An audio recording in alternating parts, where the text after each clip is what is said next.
الحمد لله نحمده ونستعينه ونستغفره ونؤمن به ونتوكل عليه ونعوذ بالله من شرور أنفسنا ومن سيئات أعمالنا من يهده الله فلا مضل له ومن يضلل فلا هادي له وأشهد أن لا إله إلا الله وحده لا شريك له وأشهد أن سيدنا وسندنا ونبينا ومولانا محمدا عبده ونشهد أن سيدنا وسندنا ومولانا محمدا عبده ورسوله صلى الله تعالى عليه وعلى آله وأصحابه وبارك وسلم تسليما كثيرا أما بعد فأعوذ بالله من الشيطان الرجيم بسم الله الرحمن الرحيم يا أيها الذين آمنوا اتقوا الله وابتغوا إليه الوسيلة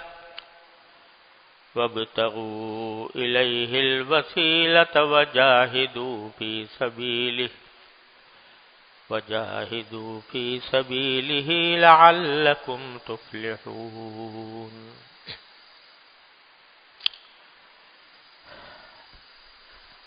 یہ آیت کریمہ ہے جس کی کچھ تشریح میں پچھلے ہفتوں سے کر رہا ہوں. اس میں اللہ تبارک و تعالی نے تمام ایمان والوں کو تقوی اختیار کرنے کی تاکید فرمائی ہے، اس کا حکم دیا ہے کہ تقوی اختیار کر. اور تقوی کی تشریح پہلے میں کر چکا ہوں کہ وہ اس بات کی فکر کا نام ہے کہ میرا کوئی کام، میری کوئی بات اللہ جل جلالہ کے شایان شان کوئی ایسی بات نہ ہو جو اللہ تبارک و تعالی کے شایان شان نہ ہو یا آپ کو ناپسند ہو. اس فکر کا نام تقوی ہے. جب یہ فکر پیدا ہو جاتی ہے تو اللہ تبارک و تعالی کا قرب حاصل ہوتا ہے، اللہ تبارک و تعالی کا دھیان ہر وقت رہتا ہے. اس تقوی کا حاصل اگر عملی زندگی میں دیکھا جائے تو دو باتیں ہیں. ایک یہ کہ جن چیزوں کا اللہ تبارک و تعالی نے حکم دیا ہے یا جن چیزوں کو اللہ تعالی پسند فرماتے ہیں ان کو اختیار کیا جائے. جو واجبات فرائض ہیں وہ ادا کریں، جو نیک اعمال ہیں جو اللہ تبارک و تعالی کو محبوب ہیں، پسند ہیں، ان کو اختیار کریں. اور دوسری بات یہ کہ جو چیزیں اللہ تعالی کو ناپسند ہیں، جن سے اللہ تبارک و تعالی ناراض ہوتے ہیں، ان سے اجتناب کریں، ان کو چھوڑیں. تو ان دونوں کاموں کے لیے اللہ تبارک و تعالی نے آگے عمل کا طریقہ بتایا. جو اعمال صالحہ ہیں یعنی نیک عمل، ان کو اختیار کرنے کے لیے فرمایا کہ وَابْتَغُوا إِلَيْهِ الْوَسِيلَةَ. تقوی حاصل کرنے کا ایک طریقہ یہ ہے کہ اللہ تبارک و تعالیٰ کا قرب حاصل کرو. اللہ تعالیٰ کا قرب کہاں سے حاصل ہوتا ہے؟ مفسرین نے اس کی تفسیر میں فرمایا کہ اعمال صالحہ، نیک عمل. تو نیک عمل جتنا نیک عمل کرو گے اتنا ہی اللہ تعالیٰ کا قرب حاصل ہوگا اور اتنا ہی تقوی پیدا ہوگا. ہر نیک عمل انسان کو اللہ تبارک و تعالیٰ سے قریب بھی کرتا ہے اور تقوی بھی اس کے اندر پیدا کرتا ہے. اس تقوی میں ترقی بھی ہوتی ہے اعمال صالحہ کے ذریعے. تو وابتغوا الیہ الوسیلہ کے معنی یہ ہے کہ اللہ تعالیٰ کا قرب حاصل کرو نیک عمل کر کے.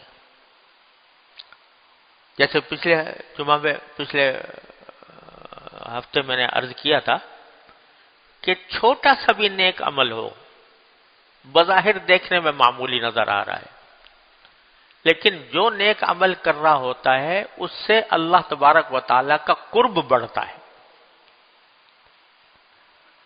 کوئی نفلی عمل ہو اس سے اللہ تعالیٰ کا قرب بڑھتا ہے. میرے حضرت عارفی قدس اللہ تعالیٰ سرہ فرمایا کرتے تھے کہ نبی کریم سرور دو عالم صلی اللہ علیہ وسلم کی سنت کی اتباع میں جو کوئی عمل کیا جائے جو دیکھنے میں بہت ہی معمولی نظر آ رہا ہے، جو کوئی عمل کرے گا، جس وقت وہ عمل کر رہے ہوگے تم اللہ کے محبوب ہوگے. کیوں؟ قرآن کریم فرماتا ہے ان کنتم تحبون اللہ فاتبعونی یحببکم اللہ. اگر اللہ سے محبت ہے تو کیا کرو؟ رسول کریم صلی اللہ علیہ وسلم سے کہا جا رہا ہے لوگوں سے یہ بتاؤ کہ اگر تمہیں اللہ سے محبت ہے تو فاتبعونی، میری اتباع کرو. صبح سے لے کر شام تک کی زندگی میں ہر عمل کے اندر میری پیروی کرو، میری نقل اتارو. تو کیا ہوگا؟ یحببکم اللہ، اللہ تم سے محبت کرے گا. تو میرے حضرت فرماتے تھے کہ فرض کرو جس وقت تم مسجد میں داخل ہو رہے ہو اور تم نے دایاں پاؤں پہلے رکھا اس نیت سے کہ نبی کریم صلی اللہ علیہ وسلم نے مسجد میں داخل ہوتے وقت دایاں پاؤں پہلے رکھنے کی ترغیب دی ہے. جب تم نے دایاں پاؤں پہلے رکھا اور زبان سے کہا اللہم افتح لی ابواب رحمتک، جس وقت یہ چھوٹا سا عمل کیا تم نے بتایا، اس وقت تم اللہ جل جلالہ کے محبوب ہو، کیونکہ اتباع کر رہے ہو نبی کریم صلی اللہ علیہ وسلم. تو تم محبت کے سزاوار ہو، اللہ تبارک و تعالی نے محبت کریں گے تم سے. بیت الخلاء میں جاتے وقت بایاں پاؤں رکھنے کی حدیث میں ترغیب آئی ہے. تو جب بایاں پاؤں رکھ رہے ہو اس نیت سے رکھ رہے ہو، اتباع سنت کی نیت سے، نبی کریم صلی اللہ علیہ وسلم کی سنت کی اتباع کی نیت سے رکھ رہے ہو، اس وقت تم اللہ تبارک و تعالیٰ کے محبوب ہو. حالانکہ ایک گندا کام کرنے جا رہے ہو بظاہر، لیکن تم اس میں محبوب ہو اللہ تبارک، اللہ تعالیٰ کی محبت تمہارے ساتھ وابستہ ہو. تو چاہے دیکھنے میں چھوٹا سا عمل ہو، اور دیکھو بھائی یہ چھوٹی چھوٹی باتیں ہیں، لیکن جب عادت نہیں ہوتی، غفلت میں انسان پڑا ہوا ہوتا ہے تو کوئی پرواہ بھی نہیں کرتا. دایاں پاؤں رکھ رہا ہوں، بایاں رکھ رہا ہوں، جب نکل رہا ہوں تو بایاں نکال رہا ہوں، پہلا نکال رہا ہوں. غفلت تو نکل تو گئے خیر، اور شاید کوئی گناہ بھی نہ ہو، پکڑ بھی نہ ہو، لیکن کتنی بڑی دولت تم نے گنوا دی غفلت کی وجہ سے، بے پرواہی کی وجہ سے. ذرا سا اگر خیال کر لیتے تو اللہ تعالیٰ کے محبوب ہوتے. تو ہر نیک عمل چاہے وہ چھوٹا ہو یا بڑا ہو، جو اللہ تعالیٰ کو پسند ہے، جو نبی کریم صلی اللہ علیہ وسلم کی سنت کے مطابق ہے، وہ تمہیں اللہ تعالیٰ کا قرب عطا کرتا ہے، اللہ تعالیٰ کا محبوب بناتا ہے. اور ہر نفلی عمل اسی طریقے سے محبوب بناتا ہے۔ حدیث قدسی میں فرمایا کہ جب بندہ میرے قریب ہوتا جاتا ہے یہاں تک کہ میں اس کی آنکھ بن جاتا ہوں جس سے وہ دیکھتا ہے، میں اس کے کان بن جاتا ہوں جس سے وہ سنتا ہے، میں اس کے ہاتھ بن جاتا ہوں جس سے وہ پکڑتا ہے۔ اللہ تبارک و تعالی نوافل کے ذریعے، نفلی اعمال کے ذریعے بندے کو اس طرح ترقی دیتے ہیں کہ قرب اس کا اللہ تعالیٰ کا ہر عمل اللہ تعالیٰ سے قریب کرتا ہے۔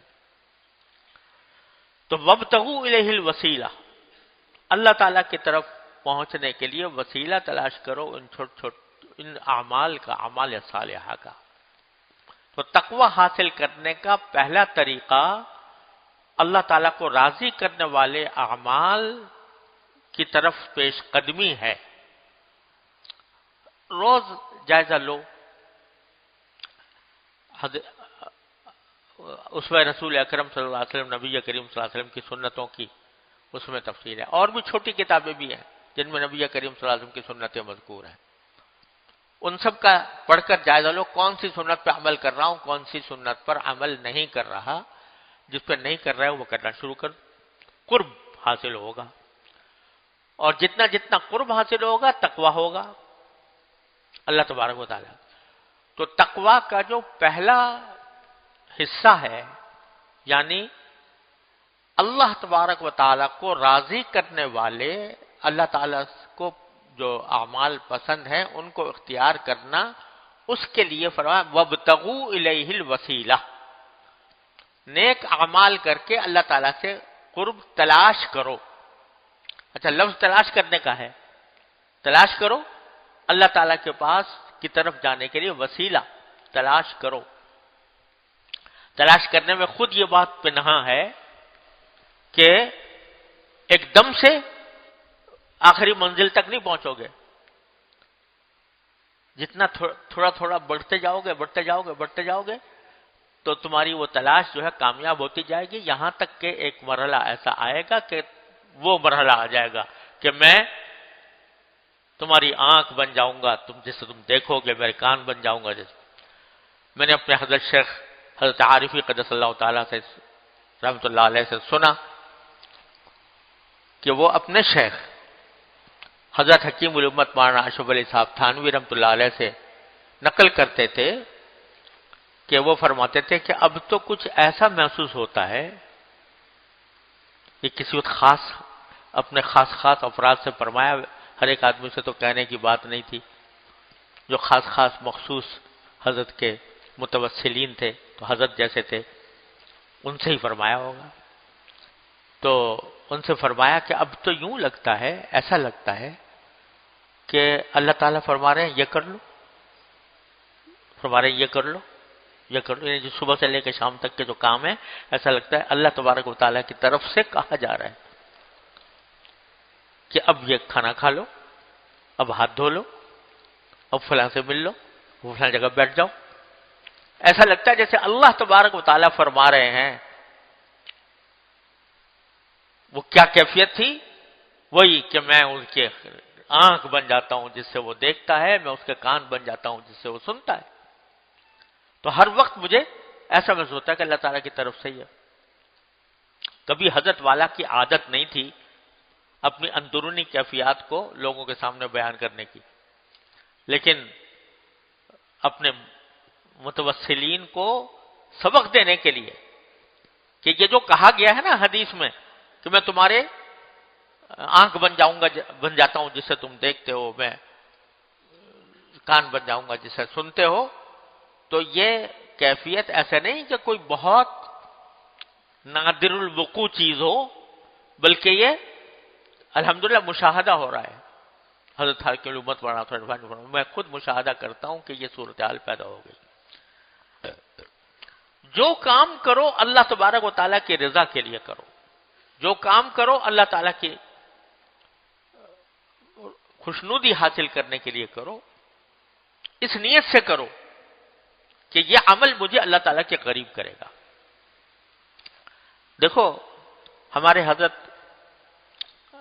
اللہ تعالیٰ درجہ بڑے بزرگوں کی صحبت سے یہ چیزیں حاصل ہوتی ہیں، آدمی کی توجہ نہیں ہوتی، خیال نہیں گزرتا، لیکن کسی بزرگ کی صحبت میں بیٹھ کر وہ متوجہ کر دیتا ہے انسان کو، اس کی طرف توجہ ہوتی ہے، زاویہ نگاہ بدل جاتا ہے۔ تو حضرت ہمارے ایک بزرگ تھے، انہوں نے فرمایا کہ دیکھو وضو کرتے ہو، ہے نا، نماز کے لیے ہر مسلمان جتنے بیٹھے ہیں ماشاءاللہ سب نمازی ہیں، وضو کرتے ہیں، لیکن وضو کرتے ہوئے دھیان کرو، حدیث میں آیا ہے کہ جب بندہ وضو کرتا ہے تو اس کے گناہ جھڑتے ہیں، ہے نا، چہرہ دھوتا ہے تو چہرے سے جو کچھ گناہ کیے تھے وہ جھڑتے ہیں، اگر ہاتھ دھوتا ہے تو ہاتھ سے جتنے گناہ کیے تھے وہ جھڑتے ہیں، بلکہ حضرت امام ابو حنیفہ رحمۃ اللہ علیہ کے بارے میں منقول ہے کہ ان کو تو وضو کے پانی میں گناہ جاتے ہوئے نظر آتے تھے، وہ آنکھوں سے مشاہدہ کرتے تھے۔ اور بعض فقہاء کرام نے فرمایا امام ابو حنیفہ رحمۃ اللہ علیہ کے نزدیک جو پانی وضو میں استعمال ہوتا ہے نا وہ ناپاک ہو جاتا ہے، ناپاک ہو جاتا ہے، اگرچہ فتویٰ اس کے اوپر نہیں ہے، فتویٰ یہ ہے کہ پاک ہے لیکن اس سے دوبارہ پاکی حاصل نہیں کی جا سکتی، طاہر ہے مطہر نہیں ہے، یعنی پاک تو ہے مگر اس سے کوئی دوسرا وضو کرنا چاہے وہ وضو کرنا جائز نہیں، یا غسل کرنا چاہے تو اس سے غسل کرنا جائز نہیں، اس سے پاکی حاصل نہیں ہوتی، لیکن پاک ہے۔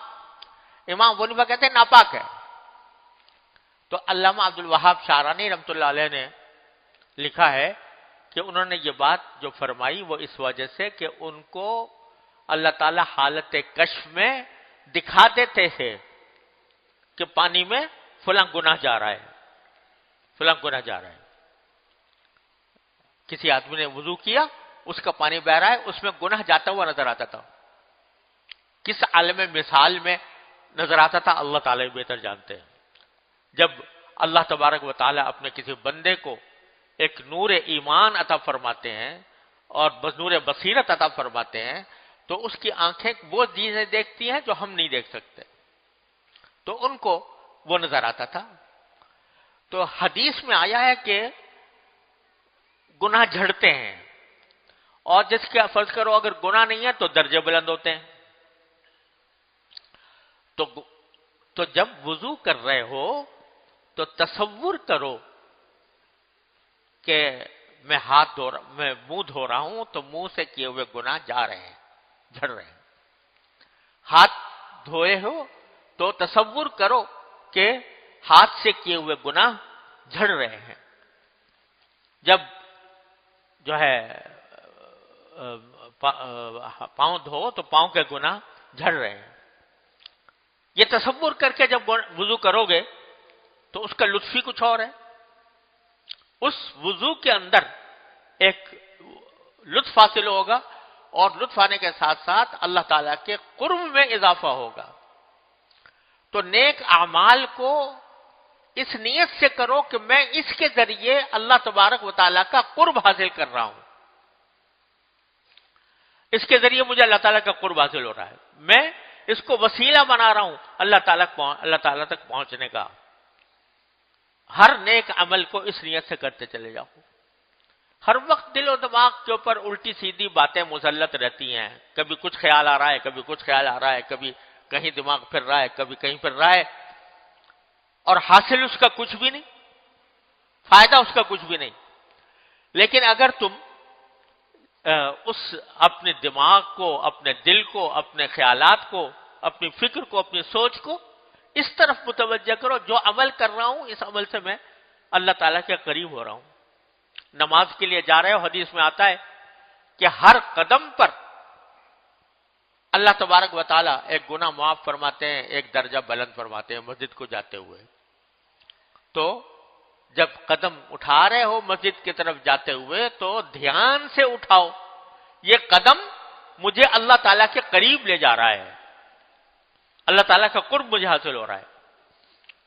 جب یہ کرو گے تو فی نفسی ہی وہ تمہارے دل و دماغ کے اوپر جو ادھر ادھر کا طوفان مسلط ہے خیالوں کا، نہ جانے کہاں کہاں کے خیال، الٹے سیدھے خیالات، اس کا رخ موڑنے کا ایک راستہ یہ ہے کہ ہر عمل کے ساتھ نیت کرو. گھر میں داخل ہو رہے ہو اور گھر میں داخل ہوتے ہوئے دعا پڑھ رہے ہو، اللہم انی اسألک خیر المولج و خیر المخرج، بسم اللہ ولجنا و بسمہ خرجنا وعلی اللہ ربنا توکلنا. داخل ہوتے وقت یہ خیال کرو کہ یا اللہ، یہ میں آپ کے عطا کردہ گھر میں داخل ہو رہا ہوں، آپ نے مجھے راحت کا گھر عطا فرمایا ہے، یہاں میرے گھر والے رہتے ہیں، مجھے آپ نے یہ عطا فرمائے ہیں، ان کے ساتھ آپ نے میرا تعلق قائم کیا ہے، یہ میرے لیے باعث راحت ہیں، باعث تسکین ہیں، میں ان سے اپنے فائدہ اٹھاتا ہوں، اور ان کے ساتھ جو اٹھتا بیٹھتا ہوں تو یہ میں نبی کریم سرورت عالم صلی اللہ علیہ وسلم کی سنت پر عمل کرتے ہوئے بیٹھ رہا ہوں. ان کے ساتھ جو بول رہا ہوں، ان سے جو باتیں کر رہا ہوں، ان کے ساتھ جو اٹھنا بیٹھنا ہے، یہ نبی کریم سرورت عالم صلی اللہ علیہ وسلم کی سنت کے اوپر ہم کہ حضور اقدس صلی اللہ علیہ وسلم اپنے گھر میں ازواج مطہرات کے پاس تشریف لے جاتے تھے تو ان کے ساتھ گھلے ملے رہتے تھے. حضرت عائشہ صدیقہ رضی اللہ تعالیٰ عنہ سے پوچھا کہ جب نبی کریم صلی اللہ علیہ وسلم تشریف لاتے ہیں گھر میں تو کس طرح رہتے ہیں؟ تو فرمایا کانا یکون فی محنت اہلہ، کہ وہ اپنے گھر والوں کے کام میں لگے رہتے تھے، گھر والوں کے کام میں لگے رہتے تھے. کیا مانا؟ وہ جو آج ہمارے ہاں معاشرے کے اندر سارے گھر کے کام عورت کے حوالے کر دیے ہیں اور مرد ہل کر پانی بھی نہیں پیتا، یہ سنت کے خلاف. نبی کریم صلی اللہ علیہ وسلم جب گھر میں تشریف لے جاتے تو اپنے گھر والوں کے کاموں میں ہاتھ بھی بٹاتے تھے. کان یحلب شاتہ، اپنی بکری کا دودھ بھی دھو لیتے تھے، اپنے کپڑے بھی دھو لیتے تھے، اپنے کپڑوں کی صفائی بھی کر لیتے تھے، اپنے خدمت بھی، یخدم نفسہ، اپنے کنگھی کرنا، یہ سارے کام کرتے تھے. تو میں جو کر رہا ہوں وہ نبی کریم صلی اللہ علیہ وسلم کی سنت کی اتباع میں کر رہا ہوں. یہ سوچ کے کرو. کنگھی کر رہے ہو تو اس نیت سے کرو کہ نبی کریم صلی اللہ علیہ وسلم کنگھی کرتے تھے.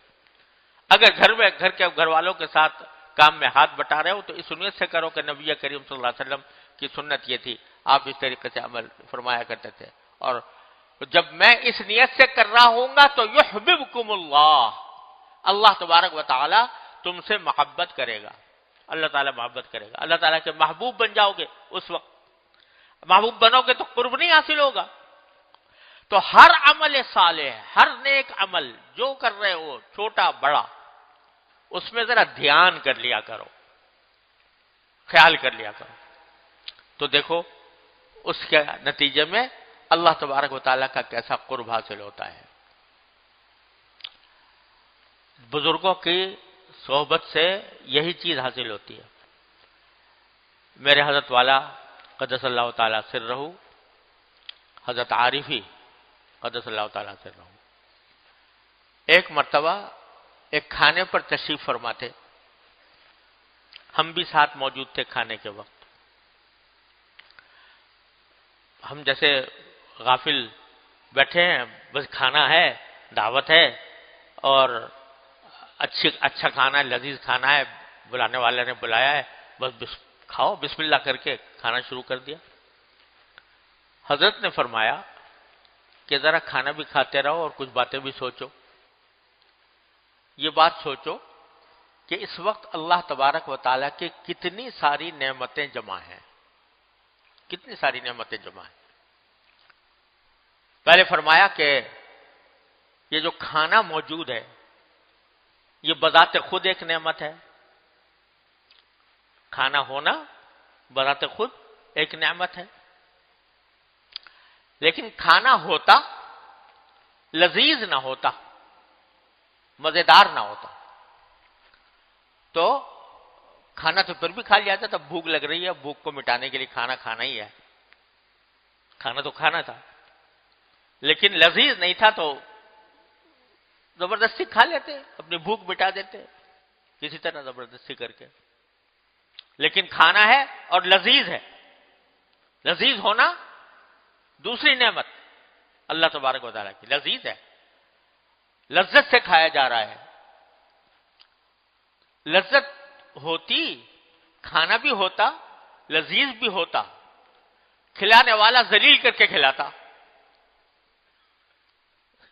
ذلیل کر کے کھلاتا، ذلت کے ساتھ، عزت کے ساتھ نہ کھلاتا. جیسے بھکاریوں کو دے دیتے ہیں ذلیل کر کے، تو اس طریقے سے کھلا دیتا. تو ایک عزت دار آدمی کے لیے وہ کھانا بالکل بیکار ہے جو ذلیل کر کے کھلایا جائے. اے طائر لاہوتی، اس رزق سے موت اچھی جس رزق سے آتی ہو پرواز میں کوتاہی. تو وہ کیسے کھاتا اگر کوئی ذلیل کر کے کھلائے تو. لیکن کھلانے والا عزت سے محبت سے کھلا رہا ہے. دعوت دینے والے نے محبت سے دعوت دی ہے اور عزت کے ساتھ کھلایا ہے. تو یہ تیسری نعمت کہ وہ عزت کے ساتھ کھلا رہا ہے. کھانا ہوتا، لذیذ ہوتا، کھلانے والا عزت اور محبت سے بھی کھلا رہا ہوتا، لیکن بھوک نہ ہوتی، بھوک بند ہے. تو کتنے ہزار نعمتیں آ جائیں اور عزت سے بھی کھلا رہا ہو، بھوک نہیں ہے، تو کھائے گا کیا آدمی؟ کھا ہی نہیں سکتا. تو بھوک ہونا یہ چوتھی نعمت اللہ تبارک و تعالیٰ کی، کہ بھوک بھی ہے. چلو کھانا بھی ہوتا، لذیذ بھی ہوتا، کھلانے والا عزت سے بھی کھلا رہا ہوتا، بھوک بھی ہوتی، لیکن کوئی خبر ایسی آ گئی تشویش کی جس کی وجہ سے سب کھانا ادھورا رہ گیا. اچانک خبر آ گئی کوئی فلاں بیمار ہو گیا ہے، بچہ بیمار ہو گیا ہے، اس کو فوراً ہسپتال لے کے جانا ہے. تو سب کھانا کھانے کی لذت وزت سب اکارت چلی گئی. تو الحمدللہ اللہ تبارک و تعالی نے اطمینان کی حالت عطا فرمائی ہے اور اطمینان کے ساتھ کھا رہے ہیں. کوئی بری خبر نہیں سنی، کوئی تشویش کی بات موجود نہیں ہے، اطمینان سے کھانا کھا رہے ہیں. یہ پانچویں چھٹی نعمت. یہ ایک کھانا، ایک لقمہ جو تم کھا رہے ہو، اس کے اندر کتنی نعمتیں اللہ تبارک و تعالیٰ کی جمع ہے. اگر سوچتے جاؤ گے تو اور نہ جانے کتنی نکلیں گی. نکلیں گی کہ نہیں نکلیں گی اگر سوچتا رہے آدمی. لیکن ہم لوگ ہیں کہ غفلت کی حالت میں کھا لیتے ہیں. ہمیں یہی بات سکھائی ہے نبی کریم سرورت عالم صلی اللہ علیہ وسلم نے کہ جب کھانا سامنے آئے تو کہو اللہم لک الحمد بما رزقتنیہ من غیر حول ولا قوہ. اے اللہ شکر ہے آپ کا کہ آپ نے ہمیں یہ کھانا عطا فرمایا ہماری کسی طاقت کے بغیر، ہماری کسی قوت کے بغیر آپ نے عطا فرما دیا. تو یہ جو ہے نا یہ سب اعمال صالحہ ہیں. یہ سوچتے رہنا، اللہ تبارک و تعالیٰ کی نعمتوں کو سوچنا، اللہ تبارک و تعالیٰ کی نعمتوں پر شکر ادا کرنا اور نبی کریم سرورت عالم صلی اللہ علیہ وسلم کی سنت کی اتباع میں صبح سے لے کر شام تک جتنے کام کیے جا رہے ہیں وہ اس نیت سے کرنا کہ یہ حضور کی سنت ہے اور اللہ تبارک و تعالیٰ کی رضامندی کا ذریعہ ہے. اللہ تعالیٰ کے یہ سب عمل اللہ تعالیٰ سے قریب کر رہے ہیں، قرب عطا فرما رہے ہیں. اور نفلی اعمال تو ہیں ہی عبادت. کتنے پیار سے اللہ تعالیٰ نے فرمایا سورہ اقرا کے آخر میں کہ سجدہ کرو اور قریب آ جاؤ. سجدہ واجب ہو جائے گا، میں پڑھوں گا وسجد وقترب، قرآن شریف میں ہے نا، وسجد وقترب کہ سجدہ کرو اور قریب آ جاؤ، سجدہ کرو اور پاس آ جاؤ. کیسے پیار سے اللہ تبارک و تعالیٰ بلا رہے ہیں سجدے کے اندر کہ کرو گے تو میرے قریب آ جاؤ گے. سب پر سجدہ واجب ہو گیا، بعد میں سب کر لیں بھائی سجدہ. تو یہ لیکن کتنے پیار سے فرمایا. اسی لیے حدیث میں آتا ہے کہ بندہ اللہ تعالیٰ سے کسی وقت بھی اتنا قریب نہیں ہوتا جتنا سجدے کی حالت میں ہوتا ہے.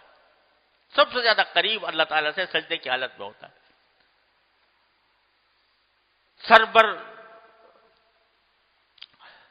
کہ سر تو رکھا ہوا ہے زمین کے اوپر، بندے نے پیشانی ٹکائی ہوئی ہے زمین کے اوپر، اور اس کی معراج یہ ہے کہ اوپر اللہ تبارک و تعالیٰ سے قرب پیدا ہو رہا ہے.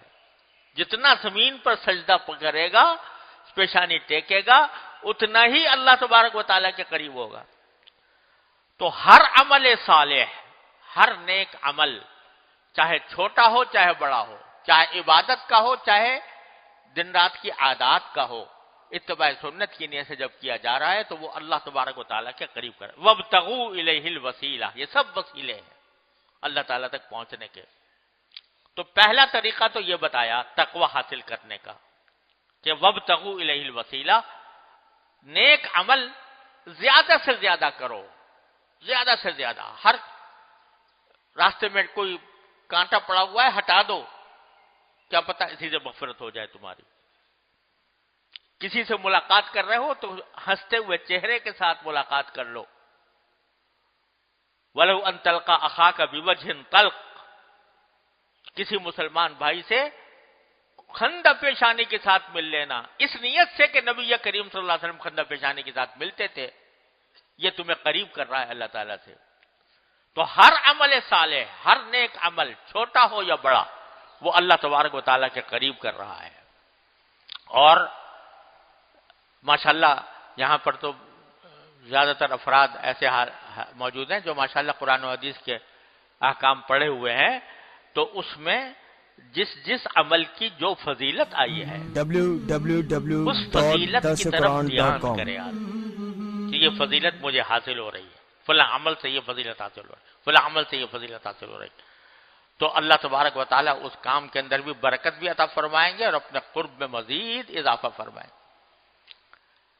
یہ تو تقوی کا پہلا جز ہے، یعنی اللہ تبارک و تعالیٰ کو راضی کرنے والے اعمال کو اختیار کرنا. اگلا جز جو ہے وہ فرمایا وَجَاهِدُوا فِي سَبِيلِهِ، اللہ کے راستے میں محنت کرو، محنت کرو اللہ تعالیٰ کے راستے میں. محنت اگرچہ نیک اعمال کے اندر بھی بعض اوقات کرنی پڑتی ہے، طبیعت نہیں چاہ رہی ہوتی لیکن آدمی کو کرنا ہوتا ہے. صبح کو نیند آ رہی ہے، اٹھا نہیں جا رہا، اور آدمی زبردستی اپنے اوپر زبردستی کر کے نماز فجر کے لیے اٹھتا ہے، تو محنت کرنی پڑتی ہے، نیک اعمال کے لیے بھی کرنی پڑتی ہے. تو یہ بتلا دیا کہ نیک اعمال میں بسا اوقات تمہیں محنت بھی کرنی پڑے گی، اپنے آپ پر زبردستی بھی کرنی پڑے گی، تو اس سے گھبرانا نہیں، زبردستی کرنے سے گھبرانا نہیں. کیونکہ اس دنیا میں کوئی کام تھوڑی بہت مشقت کے بغیر نہیں ہوتا. دنیا کا کوئی کام بغیر مشقت کے نہیں ہوتا. بھائی اگر روزی کما رہے ہو، تجارت کر رہے ہو، تجارت میں محنت کرنی پڑتی ہے کہ نہیں؟ ملازمت کر رہے ہو تو ملازمت میں محنت کرنی پڑتی ہے کہ نہیں؟ اگر کھیتی باڑی کر رہے ہو تو کھیتی باڑی میں مشقت کرنی پڑتی ہے کہ نہیں؟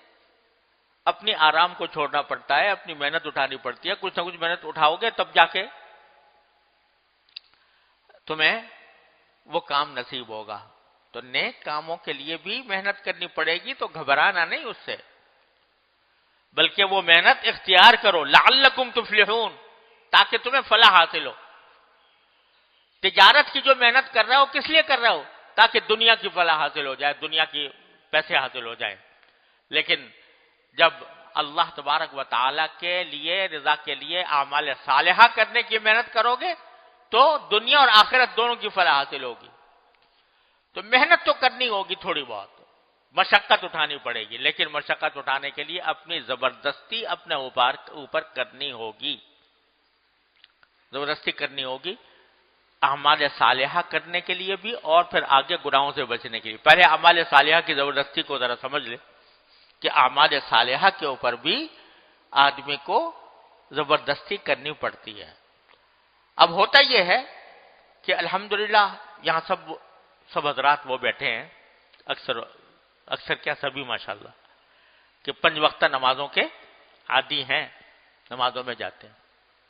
اب نمازوں کے تو فرض ہے، اس کے لیے تو زبردستی کرنی ہی پڑتی ہے ہر حالت میں، لیکن جیسا میں پہلے بھی عرض کیا تھا کہ فرائض تو اللہ تبارک و تعالی کی عظمت کا حق ہے، اور نفلی عبادات یہ باری تعالی کی محبت کا حق ہے، نفلی عبادتیں۔ اب حضور اقدس صلی اللہ علیہ وسلم نے صرف فرائض پر اکتفا تو نہیں کیا، صرف فرائض پر اکتفا نہیں کیا، نفلی عبادتیں بھی انجام دیں۔ تہجد کے لیے کھڑے ہوئے ہیں اور راتوں کو لمبی لمبی رکعتیں پڑھ رہے ہیں، پاؤں پر ورم آ رہا ہے اور قضا نہیں ہوتی تہجد الا ماشاء اللہ۔ تو یہ کیا ہے؟ کوئی فرض واجب نہیں، لیکن آپ نے اہتمام فرمایا، آپ نے اشراق کی نماز کا اہتمام فرمایا، آپ نے دوسرے نوافل کا، اور کان کلما حزبہ امر فزع الی الصلاۃ، جب بھی کوئی پریشانی کی بات پیش آتی تو آپ نماز کی طرف دوڑتے تھے اور فرماتے تھے کہ جعلت قرۃ عینی فی الصلاۃ، میری آنکھوں کی ٹھنڈک اللہ تبارک و تعالی نے نماز میں رکھ دیا۔ تو نفلی نمازیں جو ہیں یہ بھی تو حق ہے نا اللہ تبارک و تعالی کی محبت کا اور نبی کریم صلی اللہ علیہ وسلم کی سنت کی اتباع کا، لہذا نفلی نمازوں کا بھی اہتمام، اس میں بہت ہم لوگوں کی کوتاہی ہوتی ہے، دل نہیں چاہ رہا، لیکن فرمایا کہ جاہدوا فی سبیلہ، دل نہیں چاہ رہا لیکن مشقت معلوم ہو رہی ہے، لیکن تھوڑی سی محنت کر کے اپنے اوپر زبردستی کر کے بڑھو نیک عمل کی طرف۔ یہ مت سمجھنا، بعض لوگ جیسے سمجھ بیٹھتے ہیں کہ اچانک بیٹھے بیٹھے منزل حاصل ہو جائے گی اور بیٹھے بیٹھے میں اللہ تعالیٰ کا قرب حاصل کر لوں گا۔ بعض لوگ یہ سمجھتے ہیں کہ کسی بزرگ کے پاس جائیں گے تو وہ ایک نگاہ ڈال دے گا اور اس کے نگاہ ڈالنے سے ہماری منزل پار ہو جائے، ہم منزل تک پہنچ جائیں گے۔ تو خوب سمجھ لیجئے، اگر ایسا ہوتا کہ صرف نگاہ ڈال دینے سے منزل تک پہنچ جاتا تو رسول کریم صلی اللہ علیہ وسلم کے عہد مبارک میں کوئی کافر باقی نہ رہتا، لیکن ابو جہل بھی تھا، ابو لہب بھی تھا، بڑے بڑے کافر تھے۔ اگر صرف نگاہ ڈال دینے سے اصلاح ہو جاتی اور بندے کو خود کچھ نہ کرنا پڑتا تو نبی کریم صلی اللہ علیہ وسلم کے لیے کیا آپ سے زیادہ بڑی نگاہ کس کی ہوگی؟ آپ نگاہ ڈالتے سب مسلمان ہو جاتے۔ پھر صحابہ کرام کو محنتیں کرنے کی کیا ضرورت تھی؟ لیکن اللہ تعالیٰ نے یہ دنیا جہد و عمل کی دنیا بنائی ہے، یہ محض نگاہیں ڈالنے سے نہیں ہوتی۔ یہ جو مشہور ہے نا کہ بعض اللہ کے بندے ایسے ہوتے ہیں کہ وہ نگاہ ڈال دی اور وہ ان کی زندگی میں انقلاب آ گیا،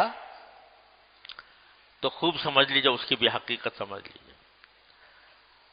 وہ مشہور ہے حافظ شیرازی، جو مشہور شاعر ہیں فارسی کے، ایسے ہی آوارہ پھرا کرتے تھے، آوارہ پھرتے تھے تو حضرت خواجہ باقی باللہ رحمۃ اللہ علیہ تشریف لائے ان کے گھر میں، تو پوچھا کہ بھئی تمہارا ان کے والد سے پوچھا کہ تمہارا جو یہ لڑکا ہے وہ کہاں ہے؟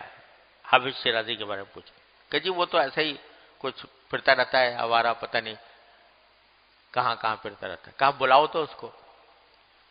تو وہ بلا کر لائے تو انہوں نے فارسی کا ایک شعر پڑھا خواجہ باقی باللہ رحمۃ اللہ علیہ کو دیکھ کر۔ شیر پر آنا کہ خاک را بنظر کیمیا کنند آیا بود کے گوش ہے چشم بما کنند، کہ وہ بزرگ جو ایک نظر ڈال کر مٹی کو کیمیا بنا دیتے ہیں، کیا وہ ہمارے اوپر بھی کوئی نظر ڈالیں گے کہ نہیں؟ یہ کہا تو انہوں نے جواب میں کہا نظر کردم نظر کردم نظر کردم، میں نے نگاہ ڈال دی، میں نے نگاہ ڈال دی، میں نے نگاہ ڈال دی۔ کہتے ہیں اس کے بعد سے انقلاب آ گیا حافظ شیرازی کی زندگی میں، اور اللہ تعالیٰ نے ان کو بہت اونچا مقام تک پہنچایا۔ تو خوب سمجھ لیجئے، ہمارے حضرت والا فرماتے ہیں، حضرت حکیم الامت قدس اللہ تعالیٰ سے رہو، کہ یہ جو نگاہ ڈالنے کا کام ہے نا، یہ توجہ ڈالنا ہوتا ہے۔ یہ کوئی توجہ ڈالتا ہے، کوئی جس کو مشق ہوتی ہے توجہ ڈالنے کی، وہ توجہ ڈالتا ہے تو ذرا سا اس سے تھوڑی سی تحریک پیدا ہو جاتی ہے، لیکن وہ عارضی ہوتی ہے، وہ عارضی ہے۔ اس کے بعد منزل تک پہنچنا پڑتا ہے خود اپنے عمل سے۔ اس کی مثال میں یہ دیا کرتا ہوں کہ جیسے گاڑی کی اگر بیٹری کمزور ہو جائے تو کیا ہوتا ہے کہ لوگ دھکا لگاتے ہیں اس کو، ہے نا، دھکا لگا کے پھر وہ گاڑی اسٹارٹ ہو جاتی ہے۔ لیکن دھکا لگا کے اس وقت اسٹارٹ ہوگی جب تھوڑا بہت دم اندر ہوگا، اگر اندر ہی دم نہیں ہے تو دھکا لگایا جاؤ اس سے کچھ بھی نہیں ہوتا۔ ایسے ہی اللہ کے نیک بندے بعض اوقات دھکا لگا دیتے ہیں اپنی توجہ ڈال کر، لیکن آگے منزل تک پہنچنا خود ان کے اپنے عمل سے ہوتا ہے۔ لہذا یہ دھوکے میں نہیں رہنا چاہیے کہ فلاں بزرگ کے پاس چلے جائیں گے وہ نگاہ ڈال دے گا۔ ہاں، بزرگوں کی صحبت سے جو فائدہ حاصل ہوتا ہے وہ یہ کہ مجاہدہ جو ہے، یہ محنت، یہ آسان ہو جاتی ہے جب ان کی باتیں سنتا ہے، جب ان کی باتیں دل میں اترتی ہیں، جب ان کی صحبت میں بیٹھتا ہے، ان کے عمل کو دیکھتا ہے، تو اس کے نتیجے میں وہ نسبتاً مشقت جھیلنا آسان ہو۔ اپنی مرتبہ جب ایک مرتبہ بندے نے سوچ لیا کہ میں مشقت اٹھاؤں گا، اس کام کے لیے محنت کروں گا، اللہ نے انسان کے ارادے میں بڑی طاقت رکھی ہے، پھر وہ واقعتاً وہ کرنے پر مجبور ہو جاتا ہے، اپنی طبیعت سے مجبور ہو جاتا ہے۔ ہمارے حضرت والا فرماتے تھے کہ اس نفس کو مشقت کا عادی بنانے کے لیے بعض اوقات بہلانا بھی پڑتا ہے۔ فرماتے تھے کہ ایک مرتبہ ایسا ہوا کہ میں طبیعت بہت کمزور تھی، حضرت آخر زمانے کی بات کر رہے ہیں، بوڑھے تھے اور طبیعت کمزور تھی، کچھ تھوڑا بہت نزلہ زکام بھی تھا، بدن میں درد تھا، لیکن رات کو جو اٹھنے کا معمول تھا تہجد کے لیے، وہ وقت جب آیا تو فرمایا کہ دل کہنے لگا کہ بھئی آج تو طبیعت ٹھیک نہیں ہے، ناساز ہے، اور اگر آج نہ پڑھوں تو کوئی ایک دن ایسی قضا ہو جائے تو کوئی حرج نہیں ہے، کوئی فرض واجب تو ہے نہیں، یہ دل میں خیال آیا۔ تو میں نے دل سے کہا کہ ہاں یہ بات تو صحیح ہے کہ طبیعت کمزور ہے، تو ایسا کرو کہ ذرا بستر پر اٹھ کے بیٹھ جاؤ تھوڑی دیر اور دعا کر لو، بس دعا کر کے سو جانا۔ تو میں اٹھ گیا، بستر پہ بیٹھا اور بستر پہ بیٹھ کے کچھ دعا کی تو پھر میں نے کہا کہ یار دعا بیٹھ کے یہاں کر رہے ہو تو چلو وضو کر کے کر لو، دعا نہیں پڑھنا نماز، وضو کر کے دعا کر لینا، تو وضو کر کے دعا زیادہ قبول ہوتی ہے۔ گیا جا کے وضو کر لی، وضو کر کے دعا کرنی شروع کی، پھر سوچا کہ یہی دعا جو ہے مصلی پہ جا کے کر لوں، تو مصلی پہ جا کے بیٹھا، مصلی پہ جا کے اللہ اکبر کر کے میں نے نیت باندھ، تو فرمایا کہ یہ نفس جو ہے نا، اس کو تھوڑا بہلانا پڑتا ہے اس مشقت کا عادی بنانے کے لیے۔ تو یہی بنیادی راز ہے، اللہ تعالیٰ اپنی رحمت سے ہم سب کے دلوں میں اتار دے اپنے فضل و کرم۔ ہر نیک عمل کے لیے کہتے ہیں لوگ معمولات کی پابندی نہیں ہوتی، تسبیحات بتائی جاتی ہیں، چھوٹی موٹی تھوڑی بہت تسبیحات نہیں ہوتی پابندی، نہیں ہوتی. کیوں نہیں ہوتی؟ اس لیے کہ اپنے آپ کو اپنے نفس کا غلام بنا رکھا ہے اور مشقت اٹھانے کی عادت نہیں، مشقت اٹھانے کا ارادہ نہیں. سمجھتے ہیں بیٹھے بیٹھے سارے کام ہو جائے. تو بھائیو اللہ تعالیٰ فرمانا ہے جاہدو فی سبیلہ، نیک اعمال کرنے کے لیے بھی تھوڑی سی محنت کرنی پڑے گی. وہ محنت یہی ہے کہ ذرا سا اپنے نفس کو بہلا بہلا کر لے جاؤ اللہ تبارک و تعالیٰ. صبح کو اٹھو فجر کے بعد اور دل میں ارادہ کر لو کہ آج کا دن انشاءاللہ میں نیک اعمال کے ساتھ گزاروں گا. ابتغوا الیہ الوسیلہ پر عمل کروں گا، ہر کام اتباع سنت کے مطابق کرنے کی کوشش کروں گا، نیک اعمال کرنے کی کوشش کروں گا.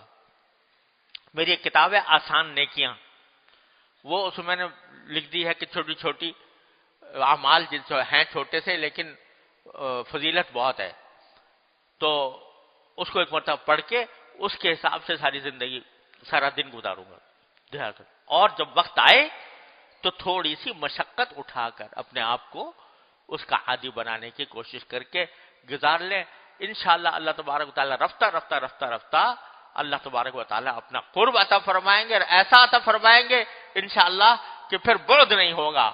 اللہ تبارک و تعالیٰ اپنے فضل و کرم سے اپنے رحمت سے مجھے آپ کو سب کچھ کی توفیق عطا فرمائے. اللہم صلی علی سیدنا محمد وعلی آل سیدنا محمد کما صلیت علی ابراہیم وعلی آل ابراہیم انک حمید مجید. ربنا ظلمنا انفسنا وان لم تغفر لنا وترحمنا لنكن من الخاسرین.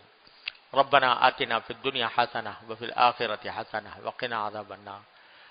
ربنا اغفر لنا ذنوبنا واسرافنا فی امرنا وثبت اقدامنا وانصرنا علی القوم الکافرین. اللهم آت انفسنا تقواها وزکها انت خیر من زکاها انت ولیها ومولاها. یا اللہ اپنے فضل و کرم اپنے رحمت سے ہماری تمام اعمال کو صالحہ بنا دیجیے. یا اللہ اپنے رحمت سے ہمیں نیک اعمال کی توفیق عطا فرمائیے، ہر طرح کے گناہوں سے ہماری حفاظت فرمائیے. یا اللہ تمام حاضرین اور حاضرات کو ان کے تمام جائز مقاصد میں اپنے فضل و کرم سے کامیابی عطا فرمائیے. جن جن لوگوں نے ہم سے دعا کے لیے کہا ہے یا اللہ سب کی مرادوں کو اپنے فضل و کرم سے آسانی کے ساتھ پورا فرما دیجیے. وصلی اللہ تعالی علی www.darsulquran.com